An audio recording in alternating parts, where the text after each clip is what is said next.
সাধারণত শীতের বার্তা এলে দেশ থেকে বিদায় নেয় ডেঙ্গুর প্রভাব।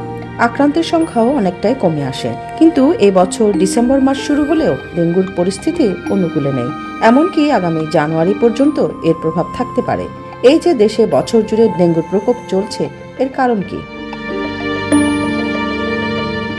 সাধারণত দেশে ডেঙ্গুর প্রকোপ বর্ষার আগে শুরু হয়। মে থেকে সেপ্টেম্বর পর্যন্ত সময়কে ডেঙ্গুর মৌসুম হিসেবে বিবেচনা করা হয়। তবে গত কয়েক বছর ধরে জলবায়ু পরিবর্তনের ফলে সারা বছরই ডেঙ্গু রোগের প্রকোপ দেখা যাচ্ছে। বিশেষজ্ঞরা বলছেন, জলবায়ু পরিবর্তনের কারণে ডেঙ্গু ভাইরাস বাহিত মশা শীত গ্রীষ্ম মানছে না, সারা বছরই প্রজনন এবং বংশবিস্তার করছে।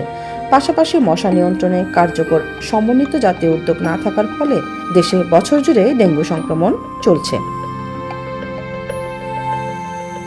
জ্বর মানব দেহের যে কোনো রোগের সাধারণ উপসর্গ হলেও ডেঙ্গু জ্বর হয় এডিস মশার কামড়ে। উভয় জ্বরের শুরুর লক্ষণ প্রায় এক, তবে জ্বর হলে অনেকে মনে করেন ঋতু পরিবর্তনজনিত কারণে হয়েছে, ফলে তেমন গুরুত্ব দেন না অনেকে।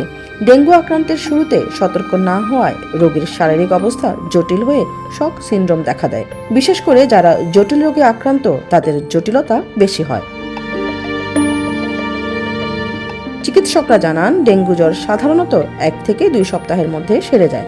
কিছু রোগীর ক্ষেত্রে পরিস্থিতি জটিল হতে পারে। হ্যামারেজিক ফিভার হলে ডেঙ্গুতে রোগীর চোখে রক্ত জমে যায়, নাক দাঁতের মাড়ি থেকে রক্ত ঝরে, মুখ কান যে কোনো একটি বা একের অধিক অংশ দিয়ে রক্ত বের হতে পারে, বমি ও কাশির সঙ্গেও রক্ত বের হতে পারে। এবার ডেঙ্গু আক্রান্ত অধিকাংশ রোগীর শক সিনড্রোম দেখা দিচ্ছে। গত বছর শক সিনড্রোমের রোগী আরো বেশি ছিল। কারো মধ্যে শক সিনড্রোম বা হেমোরোজিকের উপসর্গ দেখা দিলে রোগীকে দ্রুত হাসপাতালে নেওয়ার পরামর্শ দিয়েছেন চিকিৎসকরা। ডেঙ্গু জ্বরে প্রথম দিকে সতর্ক না হওয়ায় অনেক রোগী শকে চলে যাচ্ছে। ডেঙ্গু টেস্টে অবহেলা না করে সচেতন হবার পরামর্শ দিয়েছেন চিকিৎসকরা। এর আগে 2023 সালেও 1705 জন মারা যায় এই রোগে আক্রান্ত হয়ে, যা দেশের ইতিহাসে এক বছরে সর্বোচ্চ মৃত্যু। আর 2019 সালে সারা দেশে ডেঙ্গুতে আক্রান্ত হয় 1 লাখেরও বেশি মানুষ। ওই সময় চিকিৎসক স্বাস্থ্যকর্মী সহ মৃত্যু হয় প্রায় 300 জনের।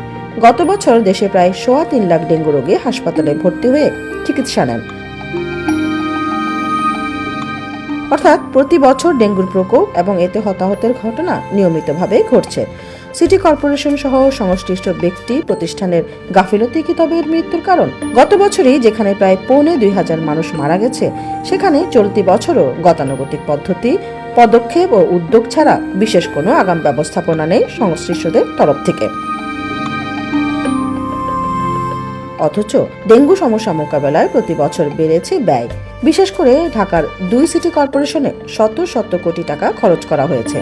বিভিন্ন সময় নেওয়া হয়েছে নানা রকমের উদ্যোগ, যার কোনো কোনো উদ্যোগে জন্ম দিয়েছে সমালোচনারও। বারবার বেড়েছে মশা নিধনের ব্যয়, তারপরও পরিকল্পিত কোনো পদক্ষেপ নেই এই বছর, যা দুঃখজনক বলে মনে করেন নগরবাসী। ডেঙ্গু নিয়ে অবহেলা না করে কার্যকর পদক্ষেপ নেওয়ার পরামর্শ সবাই। এই সংকট মোকাবেলায় সর্বাত্মক পদক্ষেপ কেন নেওয়া হচ্ছে না তারও সমালোচনা করেছেন অনেকে। সবকিছুর ঊর্ধ্বে ডেঙ্গু থেকে বাঁচতে সচেতনতার বিকল্প নেই বলে মনে করেন সংশ্লিষ্টরা। দর্শক, আপনারাও কি তাই মনে করেন?